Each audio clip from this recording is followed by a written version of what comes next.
வாழ்க குருவே துணை குரு அடி போற்றி.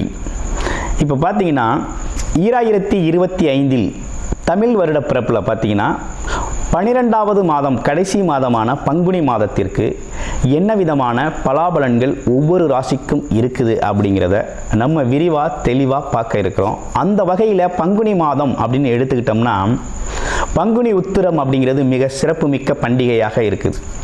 அது மட்டும் இல்லாமல் இந்த பங்குனி மாதத்தில் 7 சுப முகூர்த்தங்கள் வருது. பங்குனி மாதத்தில் தான் பார்த்தீங்கன்னா கிராமப்புற திருவிழாக்கள் தொடங்கக்கூடிய ஒரு காலகட்டமாக இருக்குது.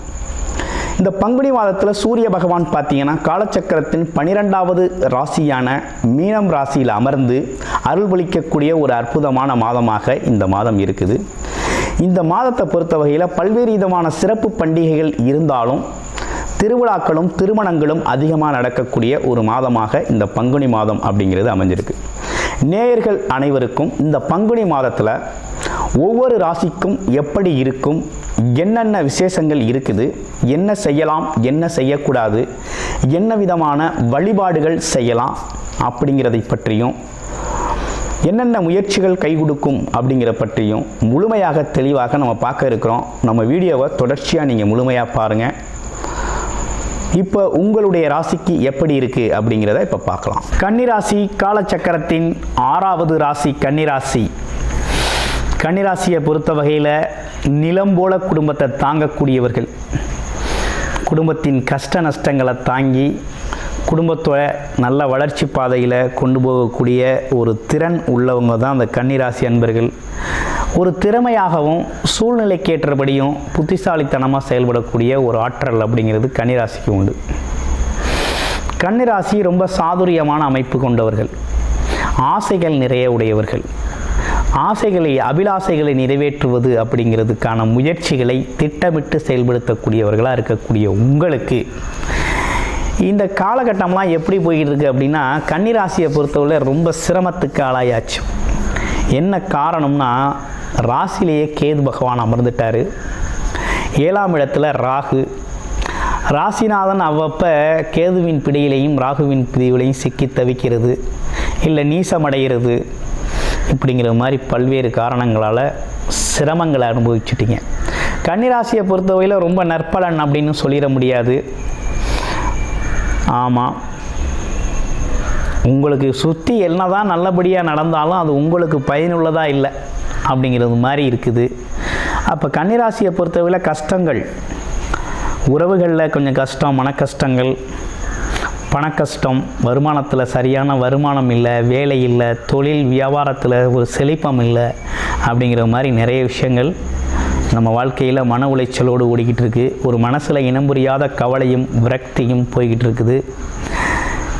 இதெல்லாம் என்னென்னு எடுத்துக்கிறது அப்படின்னு பார்த்தோம்னா இப்போ கன்னிராசியை பொறுத்தவரை நிறைய ஜாதகங்களை நமக்கு அனுப்பி பார்த்துருக்கீங்க. அந்த வகையில் பார்த்தோம்னா எதனால் இப்படி சொல்கிறோம்னா அந்த ஜாதகம் உங்களோட கன்னிராசியை பொறுத்த வகையில் இந்த மாதிரி சூழ்நிலைகள் அப்படிங்கிறது நிறைய பேர் அகப்பட்டிருக்கீங்க.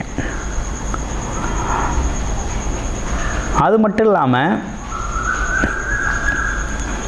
உங்களுக்கு பாக்யாதிபதினு சொல்லக்கூடிய சனி பகவான், அதாவது யோகக்காரகராகவே இருக்கக்கூடிய சனியும் 6ஆம் இடத்துக்கு போயிட்டார்.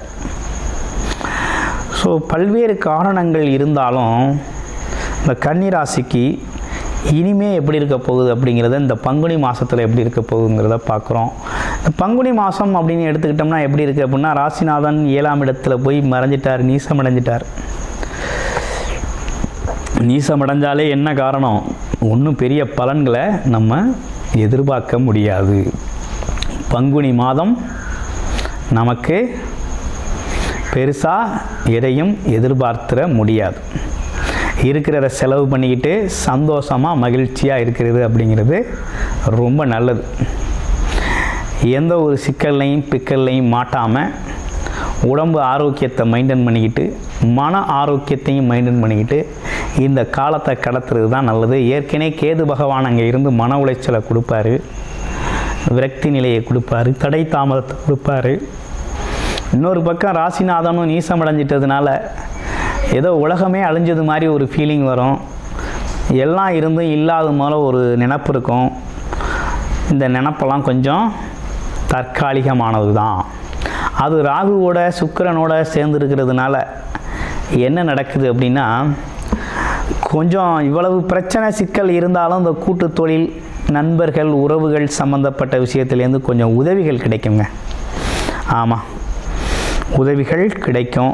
மனைவி மூலமாக கொஞ்சம் வருமானம், கணவர்னா மனைவி, மனைவினா கணவர் மூலமாக கொஞ்சம் வருமானமும், கொஞ்சம் வெளியூர் வெளிநாடு பயணங்கள் அல்லது சுற்றுலாக்கள், கோவில் திருவிழாக்கள், கோவில் சார்ந்த விஷயங்கள், சுபகாரிய நிகழ்ச்சிகள் கலந்துக்கிறது, இப்படிப்பட்ட விஷயங்கள்லாம் உங்களுக்கு ஒரு ஆறுதலாக காட்சி தரும் இந்த மாதம் கன்னி ராசிக்கு அமைஞ்சிருக்கு.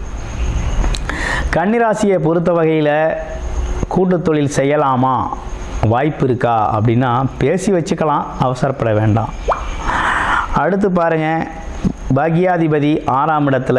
வேலை எங்கேயாவது நீங்கள் உங்களோட முயற்சிக்கேற்ற வேலை அப்படிங்கிறது உறுதியாக உண்டு. வேலை சம்மந்தப்பட்டு முயற்சி செய்கிறவங்களுக்கெல்லாம் கண்டிப்பாக வேலை கிடச்சிரும். வேலையில் ஒன்றும் பிரச்சனை இல்லை, வேலை கிடைக்கிறதோ செய்கிறதோ பிரச்சனை இல்லை. இதில் என்னென்னா, நண்பர்கள் உறவுகளில் கொஞ்சம் கவனமாக இருக்கணும், அவசரப்படக்கூடாது, பொறுமையும் நிதானத்தையும் கடைபிடிக்கணும். அப்படிங்கிற மாதிரி உங்களோட இந்த காலகட்டம் அப்படிங்கிறது அமைஞ்சிருக்குது. கிட்டத்தட்ட ஓகே தான்.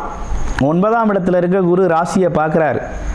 9இல் குரு இருந்து ராசியை பார்க்குறாரு அப்படின்னாலே எவ்வளவு பிரச்சனை இருந்தாலும் நம்மளால் சமாளிக்க முடியும், எவ்வளவு சிக்கல்கள் இருந்தாலும் நம்மளால் சமாளிக்க முடியும். குலதெய்வம் நேரடியாக நமக்கு உதவி செய்கிறது மாதிரி தான், தெய்வமே துணைக்கி நிற்கிறது மாதிரி தான், வழிகாட்டுறது மாதிரி தான் இந்த பார்வை அப்படிங்கிறது. அப்போ நிறைய பிரச்சனைகள் இருக்குது, சிக்கல்கள் இருக்குது. நம்ம செஞ்ச தர்ம காரிய புண்ணிய காரியங்களால் நமக்கு குரு வழிகாட்டுதல், தெய்வ வழிகாட்டுதல் அப்படிங்கிற ஒரு விஷயம் நமக்கு அமைஞ்சிருக்குது. அதனால் நம்ம வாழ்க்கை பயணம் அப்படிங்கிறது ரொம்ப சிறப்பாக போகும். 3-8 10 இருக்கிறதுனால இந்த காலகட்டத்தில் பிஸ்னஸ்ஸு, சொந்த தொழில், வியாபாரம் கொஞ்சம் அடி வாங்கும். ஏன்னா கொஞ்சம் பிரச்சனை வரும். எதிர்பாராத வகையில் பார்த்திங்கன்னா கொஞ்சம் மன கஷ்டங்கள் வரக்கூடிய அமைப்பு இருக்குது.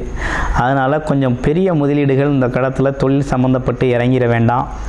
அதே நேரத்தில் யாரையும் நம்பி ஒரு புது முதலீடெலாம் செய்ய வேண்டாம். ஆமாம், மன உளைச்சல் தரும் காரியங்களை செய்ய வேண்டாம், கடன் கொடுக்க வேண்டாம், வாங்க வேண்டாம் அப்படிங்கிற ஒரு விஷயம்லாம் நல்லா இருக்குது. எந்த ஒரு பொருளையுமே கொடுக்கல் வாங்கலில் கவனம் எடுத்துக்கங்க அப்படிங்கிற மாதிரி இருக்குது. அதே நேரத்தில் சூரியன் 12ஆம் அதிபதி 7ல் இருக்கிறதுனால, 12 கூடையவன் 7ல் இருந்தால் என்ன நடக்குது அப்படின்னா, கொஞ்சம் நண்பர்கள், மனைவி சம்மந்தப்பட்ட சொந்த பந்தங்களில் கொஞ்சம் செலவுகள் நிறையா வருது, சுப செலவுகள் அப்படிங்கிற ஒரு விஷயம்லாம் நிறையா வருது. அதே நேரத்தில் உங்களுக்கே செலவு, வேலை, தொழில், முதலீடு அப்படின்னு பல்வேறு விதமாக செலவுகள் நிறையா இருக்குது. அதனால் கொஞ்சம் பொறுமையாக கவனமாக செயல்படுங்க. பெருமாள் கோயிலுக்கு புதன்கிழமை கம்பல்சரி போயிட்டு வாங்க. ஆமாம், பெருமாள் தான் உங்களை காப்பாற்றணும் அப்படிங்கிற மாதிரி இந்த தொழில் வியாபாரம் சம்மந்தப்பட்டு வருமானம் சம்மந்தப்பட்ட விஷயங்களில் அவர் உங்களுக்கு உதவி செய்யணுங்கிற ஒரு அமைப்பு அப்படிங்கிறது இருக்குது. சரி, உங்கள் ராசியில் இருக்க நட்சத்திரங்கள்லாம் எப்படி இருக்குது அப்படின்னா, உத்திர நட்சத்திரம். உத்திர நட்சத்திரம் அப்படிங்கிறது சாஸ்திர ஞானம் இருக்குது, கல்வி, கேள்வி, ஞானம், அறிவு எல்லாமே ரொம்ப சிறப்பாக இருக்குது. அரசியல் ஞானம் இருக்குது, அதிகார தோரணை உடையவர்கள், மதிப்பு மரியாதையை எதிர்பார்க்கக்கூடியவர்கள். ஆமாம், கூடுமான வரையும் மற்றவங்களுக்கு உதவி செய்யக்கூடியவங்களாக இருக்கிறீங்க. உங்களுக்கு இந்த காலகட்டத்தில் என்னென்னா கொஞ்சம் விரைய செலவுகளுக்கு வெளிநாடு, வெளியூர் பயணம் சார்ந்த விஷயங்களை பயன்படுத்திக்கலாம். போட்டி தேர்வுகளில் கொஞ்சம் உங்களுக்கான வாய்ப்புகள் நிறைய இருக்குது, படிக்கிற குழந்தைகளுக்கு. ஆமாம், அரசு காரியங்கள் கொஞ்சம் தடை தாமதத்தோடு நிறைவேறக்கூடிய ஒரு அமைப்பு இருக்குது. அடுத்து அஸ்தம் நட்சத்திரம். அஸ்தம் நட்சத்திரம்னா சொல்ல வேண்டியதில்லை, அன்பு பரிமாறக்கூடியவர்கள், சமாதான தூதுவர்கள்.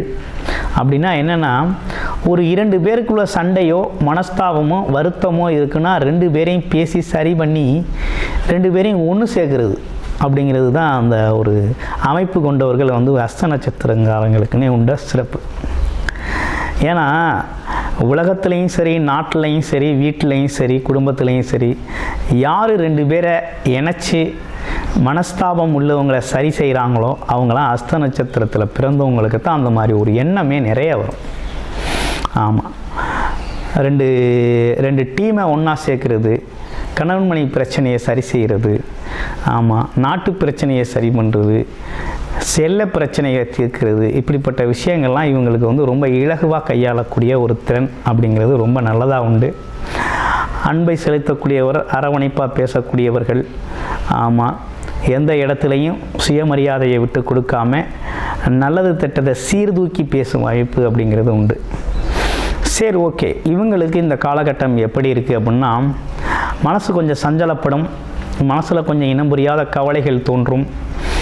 இருந்தாலும் அதெல்லாம் சமாளித்து வெளிவரக்கூடிய ஒரு ஆற்றல் அப்படிங்கிறது இந்த காலகட்டத்தில் உங்களுக்கு நல்லாவே இருக்குது. வருமானம் அப்படிங்கிறது இயல்பாக இருக்கக்கூடிய ஒரு அமைப்பும் அதற்கேற்ற செலவுகளும் உண்டு. அடுத்து சித்திரை நட்சத்திரம். சித்திரை நட்சத்திரத்தை பொறுத்த வகையில் பார்த்தீங்கன்னா, நிறைய விஷயத்தை தெரிஞ்சுக்கணும்னு நினைப்பாங்க. அது மட்டும் இல்லாமல் கல்வி, கேள்வி, அறிவு, எதையும் கேள்வி கேட்டு உண்மை பொருள் என்ன அப்படின்னு தெரிஞ்சுக்க முயற்சி செய்கிறது. இதில் குறிப்பாக தன்னை வந்து நம்பி ஒருத்தர் வந்துட்டார் அப்படின்னா அவருக்காக எதையும் துணிஞ்சு செய்வாங்க. அதே போல் வாக்குறுதிகள் கொடுத்துட்டா அந்த வாக்குக்காக செயல்படுறது அப்படிங்கிறது இந்த அவிட்ட நட்சத்திரத்துக்கு, அதாவது சித்திரை நட்சத்திரத்துக்கு உண்டான ஒரு சிறப்பு. சித்திரை நட்சத்திரம் அப்படின்னாலே பார்த்தீங்கன்னா, தான் கொடுத்த வாக்குறுதியை எப்படியாவது எப்பேற்பட்டாவது செயல்படுத்தணும் அப்படின்னு சொல்லி அவங்க வேலையை விட்டுட்டு அதுக்காக முயற்சி செய்வாங்க. மற்றவங்களுக்காக உதவி செய்கிறதுல ஒரு சிறப்பான அமைப்பு கொண்டவர்களாக இருக்காங்க. தனித்துணிச்சல், தைரியம் உண்டு. இவங்களுக்கு இந்த காலகட்டம் எப்படி இருக்குது அப்படின்னா, தொழில் வேலை சம்பந்தப்பட்ட விஷயங்களில் கொஞ்சம் கவனம் எடுத்துக்கணும். புது முதலீடுகள், புது விஷயங்கள் செய்யணும்னா ஆலோசனைப்படி செய்கிறது ரொம்ப நல்லது. அவசரப்படாமல் ஆலோசனை பெற்று செய்வது ரொம்ப நல்லது. வழிபாடு அப்படின்னு எடுத்துக்கிட்டோம்னா பெருமாள் கோவில் வழிபாடு செய்யுங்க. ஸ்ரீ முருகன் வழிபாடு செவ்வாய்க்கிழமைகளில் செஞ்சுக்கங்க. பெருமாள் கோயில் வழிபாடு அப்படிங்கிறது சனிக்கிழமைகளில் செய்யுங்க. வாழ்க்கை வளமாகும். நன்றி, வணக்கம், வாழ்த்துக்கள்.